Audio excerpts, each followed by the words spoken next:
আমাদের ভারতীয় পৌরাণিক যে গল্পগুলি রয়েছে তার যা মজা তা হয়তো আধুনিক কালের বহু রচনাতেই আমরা পাবো না। যেরকম দেখুন এই মদন ভস্যের গল্পটি। মদন ভস্য আমরা মোটামুটি ভাবে সকলেই জানি কেন হয়েছিল। তাও ছোট্ট করে গল্পটি বলে আজকের যে আলোচনা সেটি শুরু করা যাক। আমরা জানি যে সতী প্রাণ ত্যাগ করেছিলেন দক্ষ যজ্ঞের সময়। তার কারণ তার স্বামীকে সেখানে অপমান করা হয়েছিল। সতী মারা যাওয়ার পরে দেখতে পাওয়া যায় যে আমাদের মহাদেব ভীষণ রকম ভাবে ধ্যানে নিমজ্জিত হয়ে পড়লেন, তার যে আর কিছুই ভালো লাগে না। এই সময় পার্বতী হিসেবে হিমালয়ের বাড়িতে সতীর দ্বিতীয়বার জন্ম হলো। এ তো গেল একটা অন্য বিষয়। এরই মধ্যে স্বর্গে তারকাসুর নামে এক প্রচন্ড রাক্ষসের প্রভাবে সমস্ত দেবতারা ভীষণ রকম বিরক্ত হয়ে উঠলেন। জানা গেল যে এই পার্বতী এবং মহাদেবের যে পুত্র তিনি একমাত্র পারবেন এই তারকাসুরকে বধ করতে। এইদিকে পার্বতীর সঙ্গে মহাদেবের বিয়ে হবে কি করে? মহাদেব তো ভয়ঙ্কর ধ্যানে একদম নিমজ্জিত হয়ে রয়েছেন। অপরদিকে পার্বতীর সঙ্গে তার মিলন সংঘটিত করবেন কে? তখন ইন্দ্র তার সভায় ডেকে পাঠালেন কামদেব অর্থাৎ মদনকে। ইন্দ্র তাকে বললেন যে পরমেশ্বর দুটি অস্ত্র তৈরি করেছেন, একদিকে রয়েছে হিংসা, আরেকদিকে রয়েছে ভালোবাসা অর্থাৎ প্রেম। তুমি প্রেমের দেবতা, তুমি পারবে মহাদেবের এই ধ্যানকে ভঙ্গ করতে। কামদেব তো মহা খুশি হলেন বিষয়টিতে।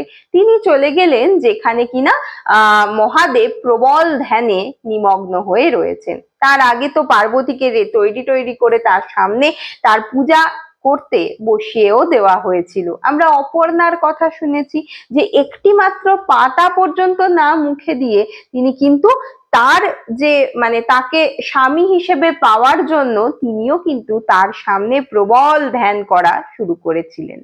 এবারে তার তো আমাদের মহাদেবের তো চোখ খোলে না, তখন মদন কি করলেন, তার বাণ নিক্ষেপ করলেন তার দিকে।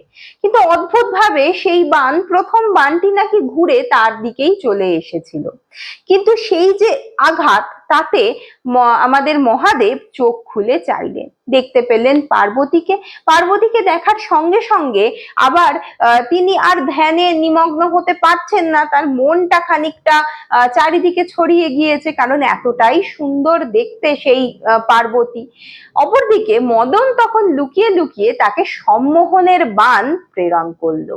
সেই বাণ প্রয়োগ করার সঙ্গে সঙ্গেই আমাদের শিব কিন্তু ভয়ঙ্কর রকমের রেগে উঠলেন এবং তার তৃতীয় নয়ন দিয়ে অগ্নি বর্ষণ হতে লাগলো। তাতে মদন ভস্য হয়ে গেল।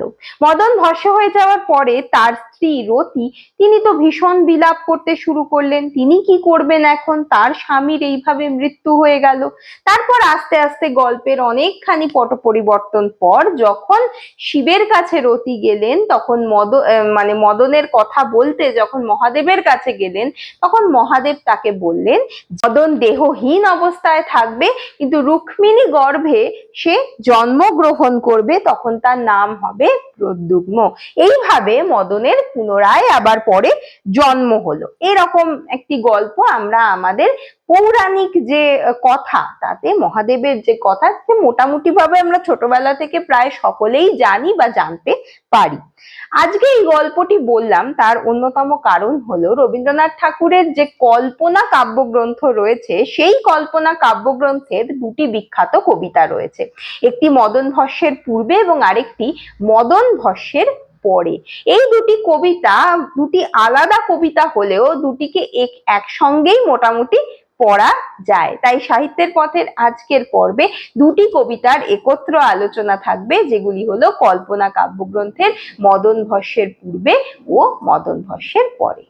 মদন ভস্যের পূর্বের যে কবিতাটি রয়েছে সেটি মূলত মদন দেব ভস্য হওয়ার আগের কথা, অর্থাৎ যে সময় প্রেমের দেবতা মদন যখন মহাদেবের রোষাগ্নিতে ভস্মীভূত হয় নাই, সেই সময় তার যে দৈহিক আবির্ভাব সকলের কাছে কাম্য ছিল।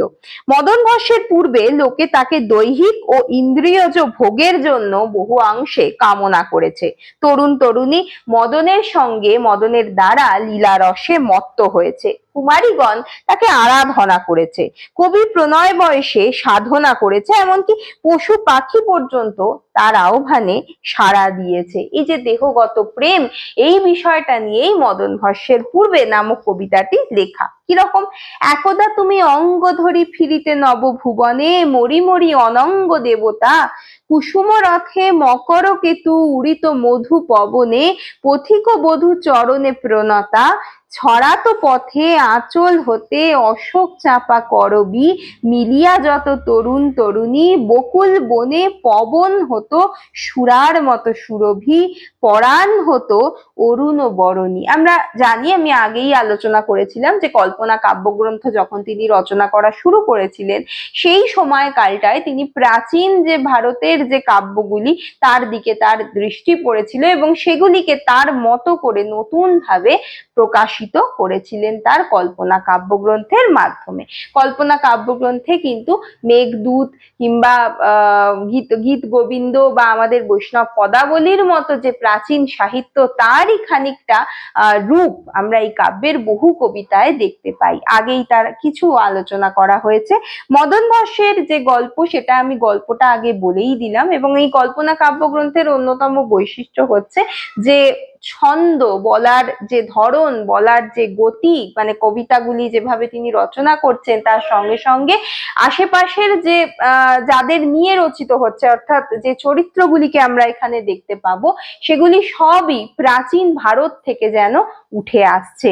এখানে যেমন যে একদা তুমি অঙ্গ ধরি ফিরিতে নবভুবনে, মরি মরি অনঙ্গ দেবতা, যেটা আমি আগেই বললাম যে শিব বলেছিলেন যে তার পুনর্জন্ম হবে, কিন্তু তিনি দেহহীন রূপে আমাদের চারিদিকে ঘোরাফেরা করবে। তো এই অনঙ্গ দেবতা, অর্থাৎ যার অঙ্গ নেই, তোমার এক সময় অঙ্গ ছিল। সন্ধ্যা হলে কুমারী দল বিজন তব দেউলে, জ্বালায় দিত প্রদীপ যতনে। শূন্য হলে তোমার তৃণ বাছিয়া ফুল মুকুলে, সায়ক তারা গড়িত গোপনে। কিশোর কবি মুগ্ধ ছবি বসিয়া তব সোপানে, বাজায় বিনা রচিত রাগিনী। হরিণ সাথে হরিণী আসি চাহিত দিন নয়ানে, বাঘের সাথে আসত বাঘিনী। গোটা পৃথিবীতে প্রেমের জাল বিস্তার করে রাখতো এই অনঙ্গ দেবতাই। হাসিয়া যাবে তুলিতে ধনু প্রণয় ভীরু ষোড়শী, চরণে ধরি করিত মিনতি। পঞ্চস্বর গোপনে লয়ে কৌতূহলে উলসী, পরখ ছলে খেলিত যুবতী। শ্যামল তৃণ শয়ন তলে ছড়ায় মধু মাধুরী, ঘুমাতে তুমি গভীর আলসে, ভাঙাতে ঘুম লাজুক বন্ধু করিত কত চাতুরী, নূপুর দুটি বাজাতো লালসে। গোটা পৃথিবী প্রেমের আবহে মত্ত ছিল যখন তুমি দেহধারী ছিলে। কানন পথে কলস লয়ে চলিত যবে না গড়ি, কুসুম মশর মারিতে গোপনে, যমুনা কুলে মনের ভুলে ভাষায় দিয়ে গা গড়ি, রহিত চাহি আকুল নয়নে। বাহিয়া তব কুসুম তরি সমুখে আসি হাসিতে, চরম সরমে বালা উঠিত জাগিয়া, শাসন তরে বাঁকায় ভুরু নামিয়া জল রাশিতে, মারিত জল হাসিয়া রাগিয়া। তেমনি আজও উদিছে বিধু মাতিছে মধু যামিনী, মাধবী লতা মুদিছে মুকুলে, বকুল তলে বাঁধিছে চুল একেলা বসে কামিনী, মলয় নীল শিথিল দুকুলে, বিজন নদী পুলিনে আজও ডাকিছে চখা চোখিরে, মাঝেতে বহে বিরহ বাহিনী, গোপন ব্যথা কাতরা বালা, বিরলে ডাকি সখিরে, কাঁদিয়া কহে করুণ কাহিনী। তাই তুমি একসময় এরম ভাবেই থাকিতে, কিন্তু আজকে তোমার যেহেতু দেহধারী তুমি নয়, তোমাকে আমরা দেখতে পাই না, তাই কবি তাকে আহ্বান জানাচ্ছেন। এসো গো আজি অঙ্গ ধরি সঙ্গে করি সখারে বনমালা জড়ায়ে অলোকে এসো গোপনে মৃদু চরণে বাসর গৃহ দুয়ারে স্তিমিত শিখা প্রদীপ আলোকে এসো চতুর মধুর হাসি তরিত সম সহসা চকিত কর বধুরে হরষে নবীন কর মানব ঘর ধরণী কর বিবসা দেবতা পদ সরসে পরশে। সেই দেহধারী ইন্দ্রিয়ের রাজ্যে প্রতিষ্ঠিত মদনকে সম্পূর্ণভাবে আহ্বান করছেন।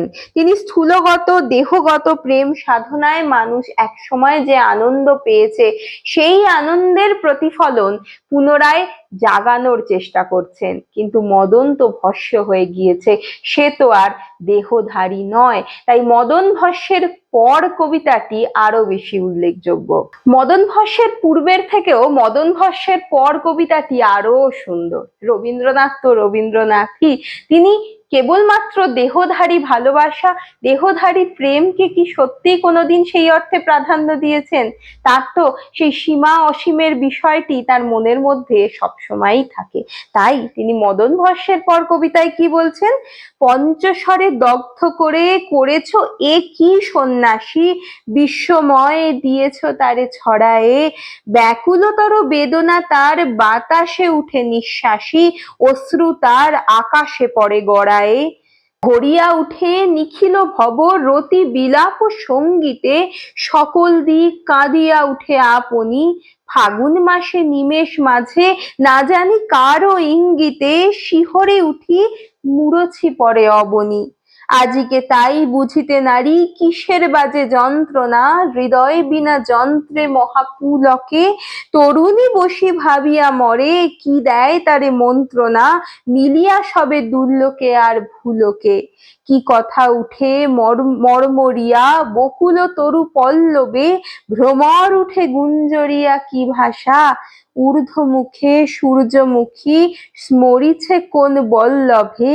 নির্ঝরিণী বহিছে কোন পিপাসা বসনকার দেখিতে পাই জ্যোৎস্নালোকে লুণ্ঠিত নয়নকার নীরব নীল গগনে বদনকার দেখিতে পাই কিরণে অবগুণ্ঠিত চরণকার কোমল তৃণ শয়নে পরশকার পুষ্পবাসে পরাণ মন উল্লাসী হৃদয়ে উঠে লতার মতো জড়ায়ে পঞ্চস্বরে ভস্য করে করেছ এ কি সন্ন্যাসী বিশ্বময় দিয়েছ তারে ছড়ায়ে।